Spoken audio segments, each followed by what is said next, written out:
وہ ریوالور اٹھا آگے بڑھا، پھر اس نے میرے کوٹ میں ہاتھ ڈالا تھا کہ میں نے ہاتھ دکھا دیا۔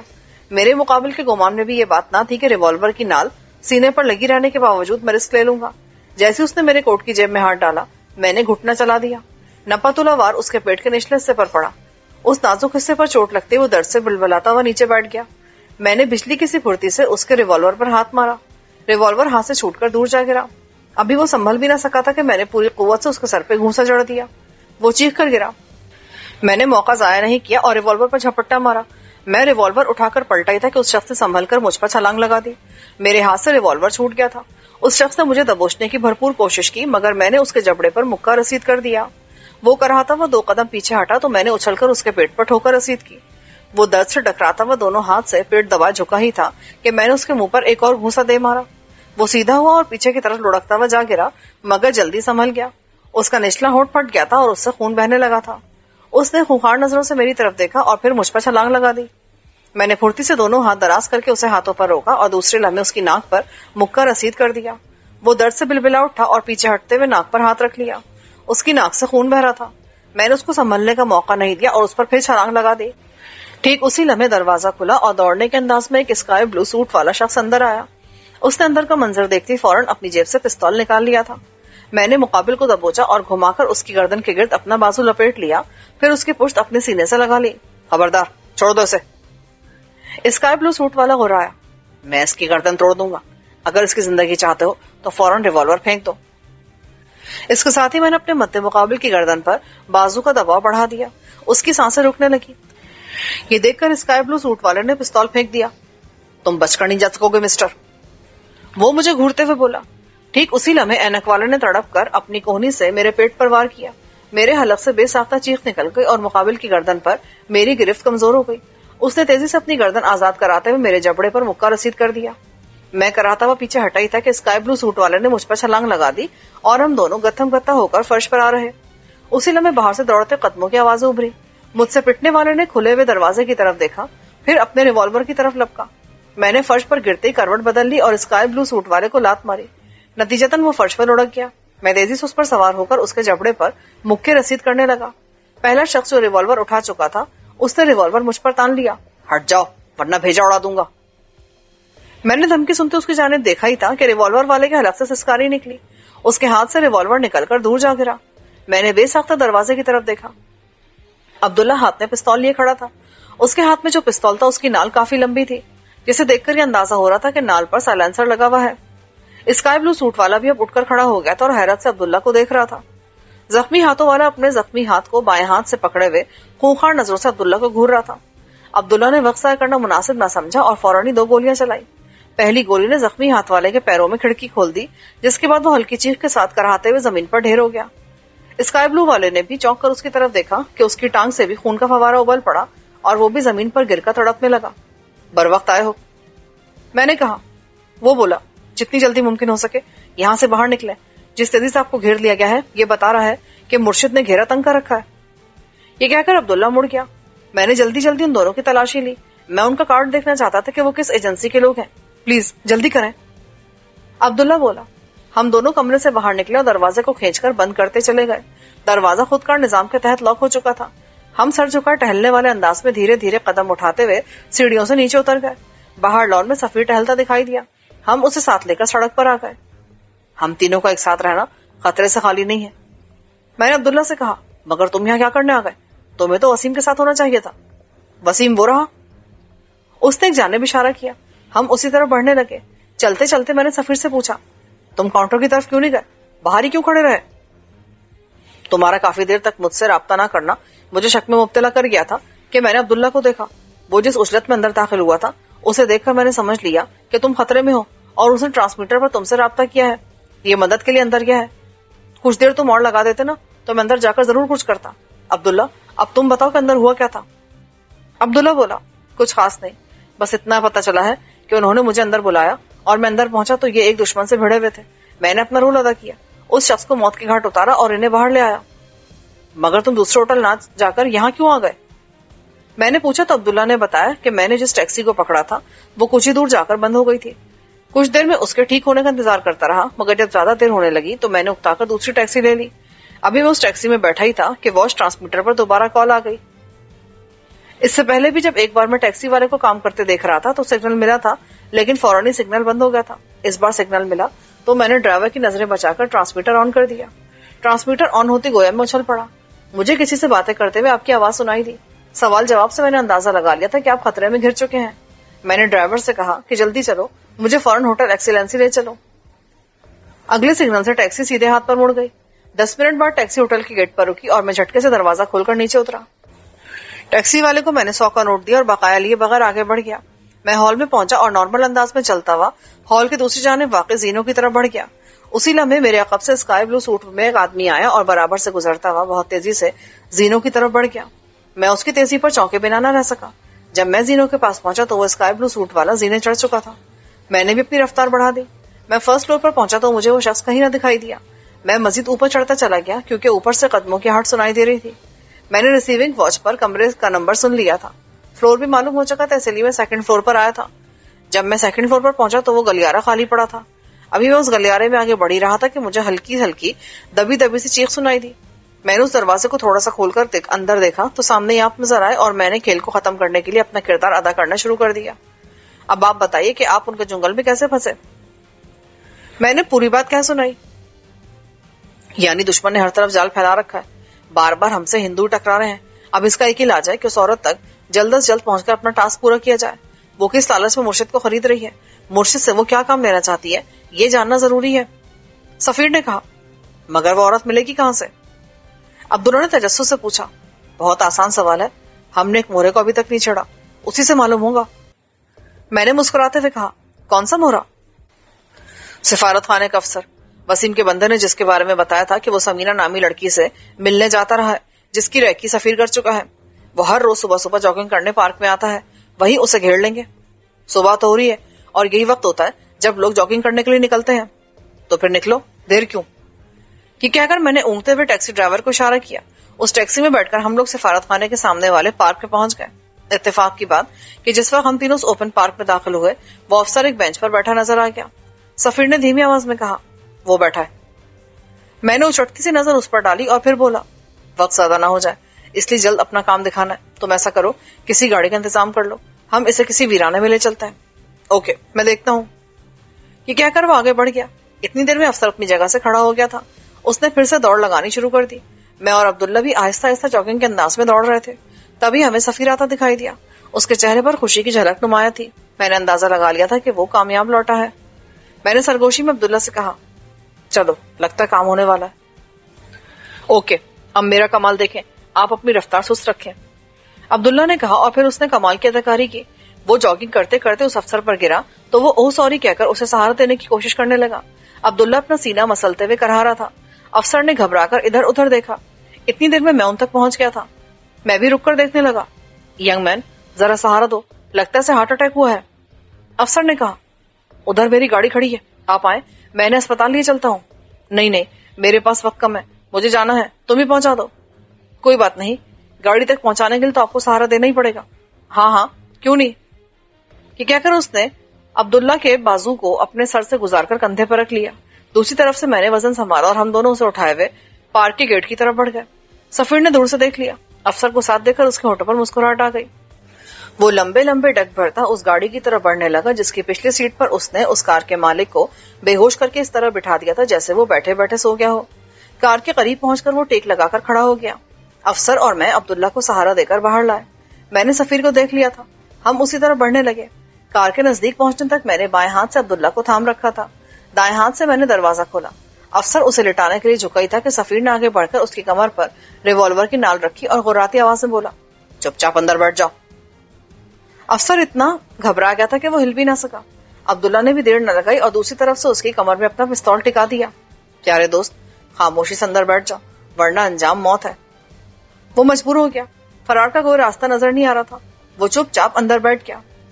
افسر ہم دونوں کے درمیان بیٹھا تھا. پچھلی سیٹ پر ہم تینوں گویا ٹھونس دیے گئے تھے. ڈرائیونگ سیٹ پر عبداللہ تھا. اسے ایک ایک راستہ معلوم تھا. ہم لوگ شہر سے باہر آئے. اب ویران علاقہ شروع ہو گیا تھا. پتھریلے راستے پر اچھلتی کودتی کار آگے بڑھ رہی تھی کہ ایک جگہ اس نے گاڑی روک لی. پھر نیچے اتر کر بولا, مسٹر, جو کچھ پوچھا جائے بتا دو ورنہ تمہاری لاش کو بھی سفارت خانے والے ترس جائیں گے. کیا پوچھنا چاہتے ہو؟ صرف اتنا بتا دو کہ اس مشن کے لیے کتنے افراد یہاں آئے ہیں اور مشن ہے کیا؟ اس نے چوک کر عبداللہ کو دیکھا، پھر لرزتی آواز میں کہا، تم کون لوگ ہو؟ ہم خدائی فوجدار ہیں، جو پوچھا جا رہا ہے وہ بتاؤ۔ میں کسی مشن سے واقف نہیں ہوں۔ جھوٹ مت بولو، ورنہ انجام اتنا برا ہوگا کہ تم سوچ بھی نہیں سکتے۔ ہم دشمن کو مارنے کے قائل نہیں ہیں، کیونکہ مرنے والا کسی بات کا جواب نہیں دیتا، ہم اذیت دے دے کر جواب وصول کرتے ہیں۔ اب یہ تم پر منحصر ہے کہ تم کس طرح جواب دینا پسند کرو گے، ابھی نہایت آسانی سے یا ایزا سہ کر۔ میں نے کہا نا، میں کسی مشن سے واقف نہیں ہوں۔ اچھا، مرضی تمہاری، مت بتاؤ۔ بھائی سفیر، ذرا نے اپنی سوئی کا کمال تو دکھاؤ۔ سفیر نے انجیکشن جیب سے نکالا اور نیڈل کو پھرتی سے اس کے بازو پر مار کر نکال لیا۔ وہ سی کر کے رہ گیا۔ یہ نمونہ ہے، یہ سوئی چبونے کا ماسٹر ہے، 1 سیکنڈ میں 3 بار سوئی چبوتا ہے۔ یہ پیروں سے شروع ہوتا ہے اور پیشانی تک جاتا ہے، اس راہ میں آنکھیں بھی آتی ہیں۔ تو تم کہنا کیا چاہ رہے ہو؟ مجھے مارنا چاہتے ہو تو مار دو، مگر یاد رکھنا میں سفارتی اہلکار ہوں، میری حکومت تمہارے وزیر اعظم سے جواب طلب کرے گی۔ ہم نے پہلے ہی کہا تھا نا کہ ہم جان سے نہیں مارتے، سسکا کر زندہ رکھتے ہیں۔ انسان خود اپنی موت مانگنے لگتا ہے۔ عبداللہ نے جواب دیا، پھر سفیر کی طرف مڑ کر بولا، ایسا کرو، نیچے سے شروع ہو جاؤ، آنکھ پر آ کر رک جانا، پھر شروع ہو جانا۔ سفیر نے نیڈل اٹھایا اور اس کا ہاتھ بلند ہوا اور سلائی مشین کی طرح چلنے لگا۔ 1 منٹ میں 30 سے 35 بار اس نے سوئی چبوئی کہ افسر چلا اٹھا، میں بتاتا ہوں۔ سفیر کا ہاتھ رک گیا۔ کل 4 افراد آئے تھے، 3 مرد اور 1 عورت، سوائے عورت کے سب مارے گئے۔ عورت کا نام کیا ہے؟ گیتا بھاردواج، لیکن وہ کسی مسلمان خاتون کے نام پر زندگی گزار رہی ہے، سمینا کے نام سے مشہور ہے۔ کہاں ملے گی؟ اسلام آباد میں۔ کس طرف؟ ٹرائنگل پارک کے پاس۔ اس کا 2 منزلہ بنگلہ ہے۔ وہ بنگلہ ایک بہت بڑے تاجر کا ہے، مگر اسے خود نہیں پتا کہ اس بنگلے میں کیا ہو رہا ہے۔ اسے مرشد نے کرائے پر لے کر ہمیں دے رکھا ہے اور ہم اسے بطور ہیڈ کوارٹر استعمال کرتے ہیں، اور اسے ہی مرکزی حیثیت حاصل ہے۔ اس میں خفیہ تہخانہ بھی ہے، اور اس تہخانے کو ہم بطور اسپیشل گیسٹ روم استعمال کرتے ہیں۔ ہمارے مرکزی عہدیدار جب بھی آتے ہیں اسی میں ٹھہرتے ہیں۔ گیتا بھی اسی میں ٹھہری ہوئی ہے۔ لگے ہاں تو یہ بھی بتا دو کہ وہ کتنے دنوں سے وہاں ہے؟ تقریباً 1 سال ہو چکا ہے، مگر زیادہ تر وہ دورے پر رہتی ہے، کیونکہ پورا نیٹ ورک اس کی ذمہ داری ہے، وہی اس مشن کی انچارج ہے۔ معلومات فراہم کرنے کا بہت شکریہ۔ اب ایسا کرو، تم سو جاؤ، موت کی نیند میں کھو جاؤ۔ یہ کہہ کر عبداللہ نے اس کی کنپٹی پر نال رکھ کر ٹریگر دبا دیا۔ ہلکی سی کلک کی آوازیں اور سائلنسر سے نکلی گولی اس کے دماغ میں اترتی چلی گئی۔ خون کا فوارہ سے اچھل کر نکلا اور خود عبداللہ کے چہرے کو بھگو گیا۔ عبداللہ نے اس کی لاش کو کھینچ کر کار سے باہر نکالا اور پہاڑیوں کے درمیان پھینک آیا۔ بھائی، ان صاحب کو بھی یہیں کہیں آرام کرنے کی اجازت دے دو۔ میں نے گاڑی کے مالک کی طرف اشارہ کیا جو بے ہوشی کے عالم میں گاڑی میں پڑا تھا۔ کیا ہمیشہ کے لیے؟ عبداللہ نے پوچھا۔ نہیں، صرف کچھ دیر کے لیے۔ عبداللہ نے دوسری طرف کا دروازہ کھول کر اسے بھی باہر نکالا اور وہیں ایک بڑے سے پتھر پر لٹا کر اس کی کنپٹی پر ریوالور کے دستے سے ایک اور وار کر دیا تاکہ وہ مزید کچھ دیر بے ہوش رہ سکے۔ پھر ہم شہر کی طرف لوٹ چلے۔ شہر میں داخل ہونے کے بعد عبداللہ نے پوچھا، اب ہمیں کہاں جانا ہے؟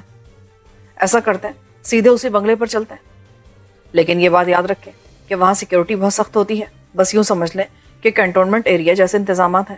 کل 50-60 بنگلے ہوں گے، اس کے گرد 4 دیواری ہے۔ گیٹ پر چیک پوسٹ ہے جس میں مسلح پہرے دار ہر وقت موجود رہتے ہیں۔ اندر جانے والوں کو چیک پوسٹ پر رک کر اپنی شناخت کرانی ہوتی ہے۔ گارڈ بتائے گئے بنگلے پر فون سے کنفرم کرتا ہے۔ کنفرم ہو جانے کے بعد وہ وزٹر کو پاس ایشو کرتا ہے۔ جب تک تصدیق نہ ہو اندر جانے نہیں دیا جاتا۔ رات کے وقت 4 دیواری کے ساتھ ساتھ جیپ پر راؤنڈ لگایا جاتا ہے تاکہ کوئی چھلانگ لگا کر اندر نہ گھسے اور دیوار پھاندنے کی کوشش نہ کرے۔ یاد رکھو، کتنی بھی ٹائٹ سیکیورٹی کیوں نہ ہو، اس میں کہیں نہ کہیں کوئی شگاف ضرور ہوتا ہے۔ اچھی بات ہے، میں شگاف تلاش کرتا ہوں۔ یہ کہہ کر عبداللہ نے کار کو رخ منزل کی طرف جانے والے راستے پر موڑ دیا، مگر 30 منٹ کی ڈرائیو کے بعد اس نے کار روک لی اور نیچے اتر آیا، پھر آگے بڑھنے لگا۔ بطور دم چھلا میں بھی اس کے ساتھ تھا۔ وہ گیٹ پر پہنچا، پھر رک کر خود ہی بولا، کار کو بھی آج ہی خراب ہونا تھا، اتنی مشکل سے اسے گیراج پہنچا کر آ رہا ہوں۔ وہ اس طرح بول رہا تھا جیسے گارڈ سے اس کی بڑی اچھی دوستی ہے۔ ارے تم چپ کیوں ہو؟ صوفی صاحب دکھائی نہیں دے رہے، کہیں گئے ہیں کیا؟ اس نے اندھیرے میں تیر چلایا۔ واچ مینوں میں بہت سے ایسے ہوتے ہیں جن کی داڑیاں ہوتی ہیں، ان میں بھی ایک نہ ایک داڑھی والا شخص ضرور ہوگا۔ آج ان کا آف ہے، گارڈ نے جواب دیا۔ اچھا، ہاں، ایک اچھی فلم لایا ہوں، دیکھنا ہو تو میرے بنگلے پر آ جانا۔ اچھا، چلتا ہوں۔ یہ کیا کرو مجھے کھینچتے ہوئے اندر داخل ہو گیا۔ میں نے محسوس کیا کہ واچ مین اب بھی ہمیں دیکھ رہا ہے، کیونکہ اس کی آنکھوں میں تیرتے استجاب کو میں نے محسوس کر لیا تھا۔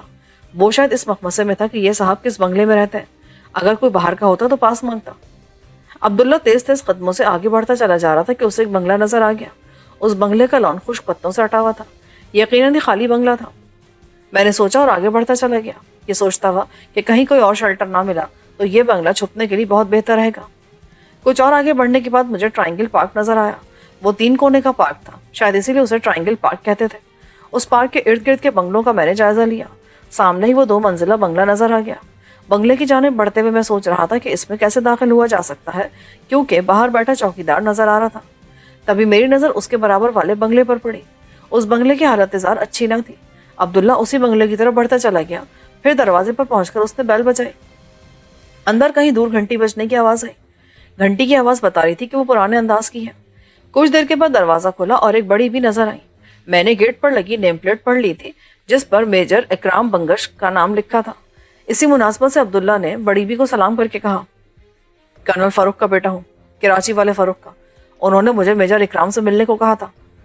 مگر بیٹا، میجر اکرام کا تو 6 ماہ پہلے انتقال ہو گیا۔ میں ان کی بیوہ ہوں۔ آؤ اندر آ جاؤ۔ ہم اندر آ گئے۔ ڈرائنگ روم پر صوفے بھی انتہائی پرانے ڈیزائن کے تھے۔ ایسے صوفے اب شاذ ہی کہیں نظر آتے ہیں۔ ہم ایک صوفے پر بیٹھ گئے۔ بڑی بی بھی بیٹھ گئی تھی۔ پھر وہ بولی، کیا خیال ہے تمہارا، چائے پی جائے؟ اگر آپ کو تکلیف نہ ہو تو، بلکہ رہنے دیں، میں ہوٹل سے نکلتے وقت پی کر نکلا تھا۔ لیکن بیٹا، کرنل فاروق کس ریجمنٹ کے تھے؟ مجھے ان کے دوستوں میں ایسا ایک بھی نام نہیں معلوم۔ عبداللہ گھبرا اٹھا، پھر اس نے اندھیرے میں تیر چلایا، میرے ابو جب لاہور چھاؤنی میں تھے تو۔ سنو بیٹے، بڑی بھی جملہ کاٹ کر بولی، ٹھہرو میں چائے بنا لیتی ہوں۔ دراصل نوکرانی بڑی کامچور تھی، میں نے اسے باہر نکال دیا۔ نئی ملنے تک مجھے خود ہی اپنے ہاتھوں سے کام کرنا ہوتا ہے۔ یہ کہہ کر وہ صوفے کے ہینڈل کا سہارا لے کر کھڑی ہو گئی۔ رہنے دیں آنٹی، دراصل میرے انکل بھی میرے ساتھ آئے ہیں، وہ کچھ دیر کے بعد مجھے لینے آ جائیں گے۔ کوئی بات نہیں، میں دوبارہ بنا لوں گی۔ وہ کچن کی طرف بڑھتی چلی گئی اور عبداللہ اٹھ کر باتھ روم میں چلا گیا۔ اس نے واش بیسن کا نل کھول دیا، پھر اس نے واش ٹرانسمیٹر پر رابطہ کیا۔ دوسری جانب سے فوراً کال ریسیو کر لی گئی۔ ہلو، میں برابر والے بنگلے میں ہوں، میجر بنگش کے بنگلے میں۔ میں نے بڑی بی کو بتا دیا ہے کہ میرے چچا احمد طاہر آ رہے ہیں۔ جی اچھا، ہم آ رہے ہیں۔ یہ کہہ کر اس نے ٹرانسمیٹر بند کر دیا۔ باتھ روم سے نکل کر اس نے خود کو صوفے پر گرا لیا۔ تبھی بڑی بھی چائے کا کپ لیے اندر داخل ہوئی۔ لو بیٹا، چائے پیو۔ میں نے چائے کا پہلا سپ لیا ہی تھا کہ فون کی گھنٹی بجی۔ بڑی بھی فون کی طرف بڑھی تو عبداللہ بولا، شاید میرے انکل ہوں گے۔ اس نے ریسیور لے لیا۔ دوسری جانب سیکیورٹی گارڈ تھا، وہ بولا، آپ کے مہمان آئے ہیں۔ ہاں، احمد طاہر نام کے ایک صاحب آنے والے ہیں، لیکن جناب ان کے پاس شناختی کارڈ نہیں ہے۔ کوئی بات نہیں، میں ضمانت لے رہا ہوں۔ بڑی بھی جو غور سے اس کی باتیں سن رہی تھی جلدی سے ریسیور لے کر ماؤتھ پیس میں بولی، ہاں احمد طاہر کو بھیج دو۔ کچھ دیر بعد سفیر اور وسیم اندر آ گئے۔ ان دونوں کو بھی بڑی بھی نے چائے لا کر دی، پھر بولی، آپ لوگ کھانا کھا کر جانا، میں بنا رہی ہوں۔ جب آپ ضد کر رہی ہیں تو یہی صحیح۔ بڑی بھی ہمیں بٹھا کر کچن کی طرف جا رہی تھی کہ عبداللہ نے کہا، آنٹی اگر آپ کی اجازت ہو تو ہم گھوم پھر کر خود ہی عمارت کو دیکھ لیں۔ کیوں؟ عمارت میں سے کیا خوبی نظر آ گئی؟ ایک جگہ بیٹھے بیٹھے بوریت ہو گئی، یہی سوچ کر میں نے کہا، ٹھیک ہے جاؤ۔ اجازت ملتے ہی ہم تینوں چھت پر پہنچے اور ٹہلتے ہوئے کنکھیوں سے برابر والی بلڈنگ کا جائزہ لینے لگے۔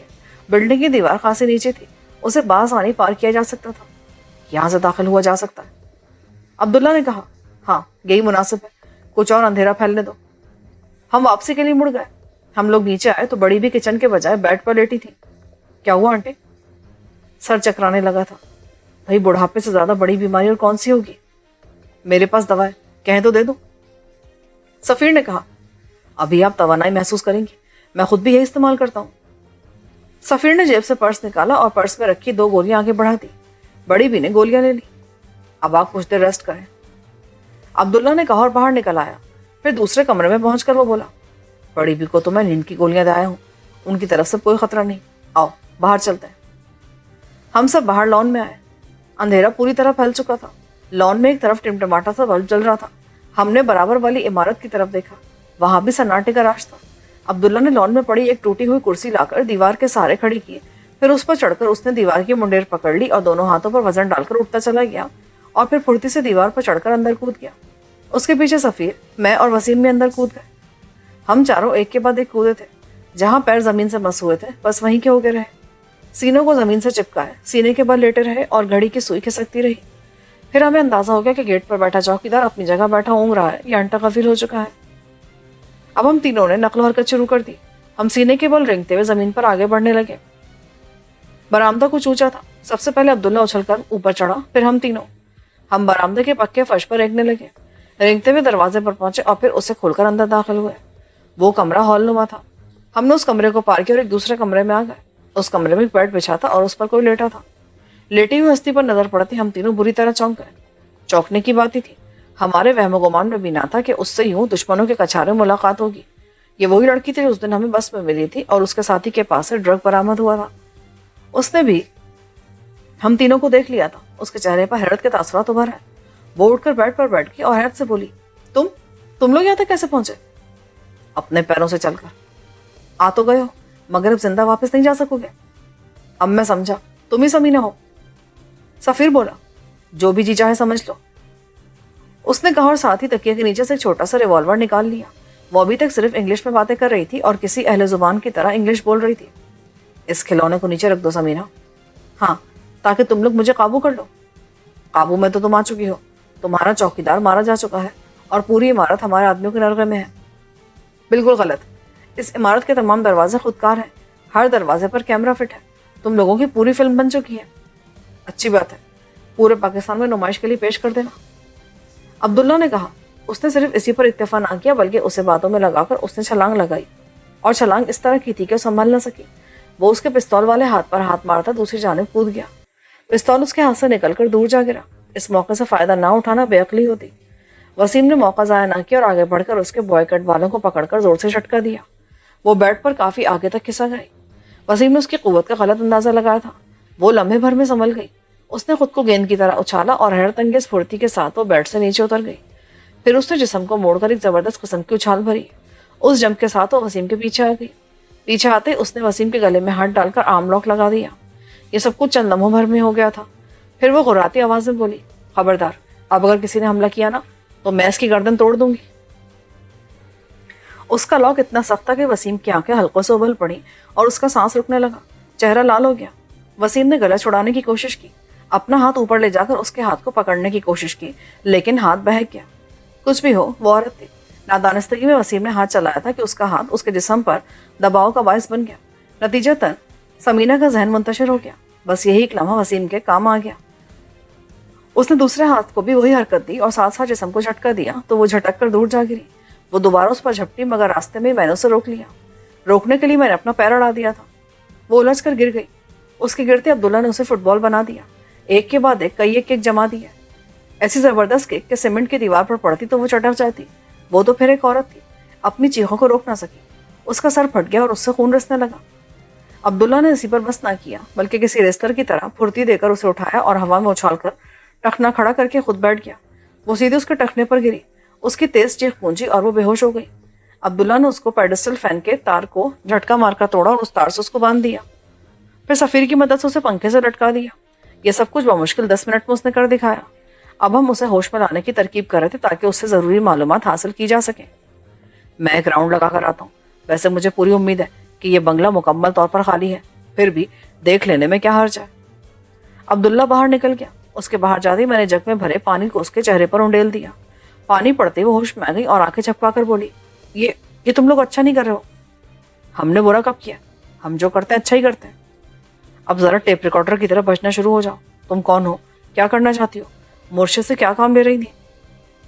اگر مجھ سے کچھ اگلوا سکتے ہو تو اگلوا لو۔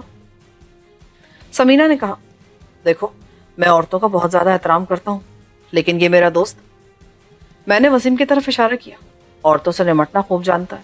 تم نے اسے جتنی سزا دی ہے نا، یہ اس کا بدلہ سود سمیت لے گا۔ میں اذیت سہنے میں ثانی نہیں رکھتی۔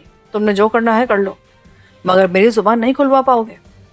اس نے ہمیں کھلا چیلنج دے دیا۔ عبداللہ کمرے میں لوٹ آیا تھا۔ وسیم، تمہارے پاس سرنج ہے نا؟ اسے نکال کر اس پر آزماؤ، تبھی یہ کھلے گی۔ وسیم جیب سے سرنج نکال ہی رہا تھا کہ عقب سے آواز آئی، یہ بیچاری کچھ بھی نہیں بتا پائے گی، مجھ سے پوچھ لو جو پوچھنا ہے۔ میں نے پھرتی سے مڑتے ہوئے کہا، اچھا تو تم بھی اس کھیل میں شامل ہو؟ مجھے حیرت ہوئی۔ یہ برابر والے گھر کی بڑی بھی تھی۔ تم نے یہی سمجھا ہوگا کہ ایک بڑھیا عورت کو بیوقوف بنا دو گے۔ میری کامیابی کی وجہ بھی یہی ہے کہ مجھے بڑھیا دیکھ کر کوئی مجھ پہ شک نہیں کرتا۔ اپنے سی بڑھاپے کا سہارا لے کر میں نے بنگش کو دھوکہ دیا اور اس کے گھر پر قبضہ کیے بیٹھی ہوں.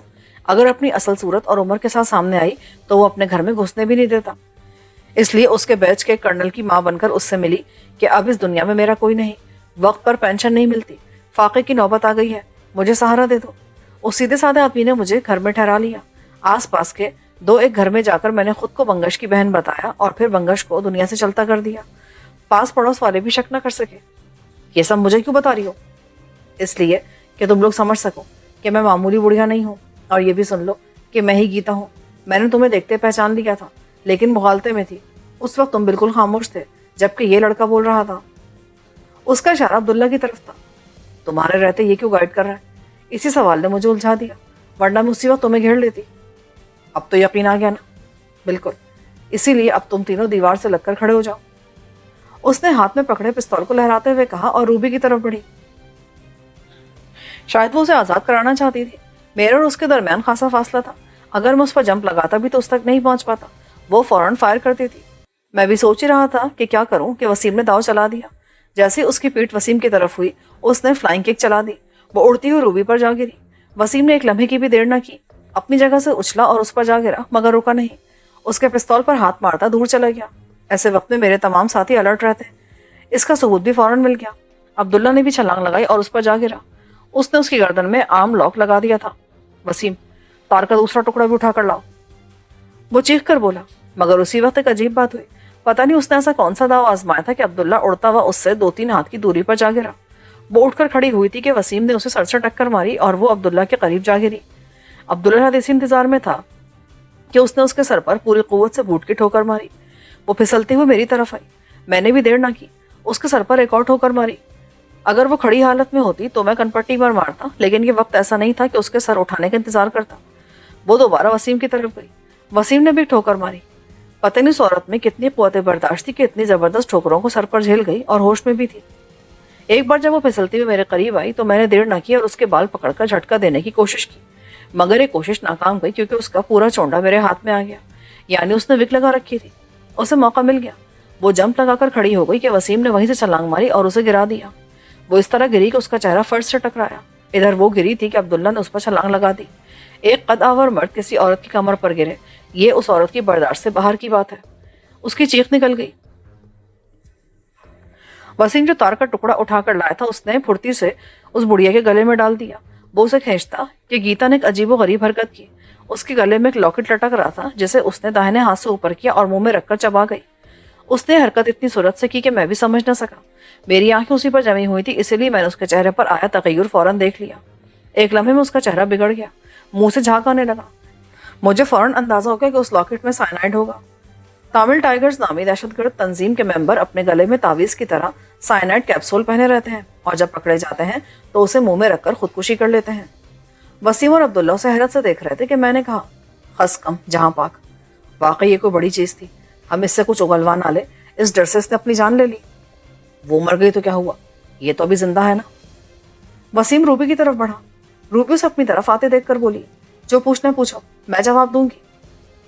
وہ شاید گیتا کی موت سے ڈر گئی تھی. میں نے وسیم کو اشارے سے روکا اور روبی سے کہا، اپنے بارے میں بتاؤ، تم کس کے لیے کام کر رہی ہو؟ میرا نام روبی نہیں، جوزفین ہے اور میں امریکن ہوں. ہمارا تعلق شی سے ہے. یہ مافیا سے بھی بڑی تنظیم ہے. مافیا والے غنڈہ گردی اور منشیات فروشی کا کاروبار کرتے ہیں، لیکن ہم ان سے بھی اونچا کام کرتے ہیں. ہم چھوٹے چھوٹے ملکوں کی حکومتیں گراتے اور بناتے ہیں، انہیں بلیک میل کرتے ہیں، لڑاتے ہیں. بڑی حکومتیں ہماری خدمت حاصل کرتی ہیں اور ہم ان کے مفاد کی جنگ بھی لڑتے ہیں. مجھے یقین نہ آیا. میں اسے حیرت سے دیکھ رہا تھا. شی کے بارے میں کئی آرٹیکلز مختلف میگزینیں پڑھ چکا تھا. ان کے کام کے بارے میں بھی مجھے معلوم تھا. واقعی وہ ایک ٹرینڈ ایجنٹ تھی. دیکھنے میں دھان پان مگر اندر سے اتنی مضبوط کہ دیر سے پنکھے سے لٹکی ہوئی تھی مگر اس کی پیشانی پر شکن تک نہ آئی تھی. وہ رک رک کر بول رہی تھی.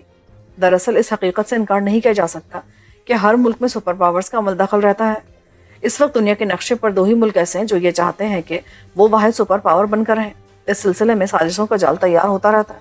دونوں ممالک کے سپر برین اس سلسلے میں سازشیں بنتے رہتے ہیں جن پر عمل کرانے کی ذمہ داری ان کے ایجنٹس کی ہوتی ہے. یہ ایجنٹس ہر ملک کی اہم ہستیوں کے گرد گھیرا ڈالے رہتے ہیں. اس ملک میں بھی ہیں.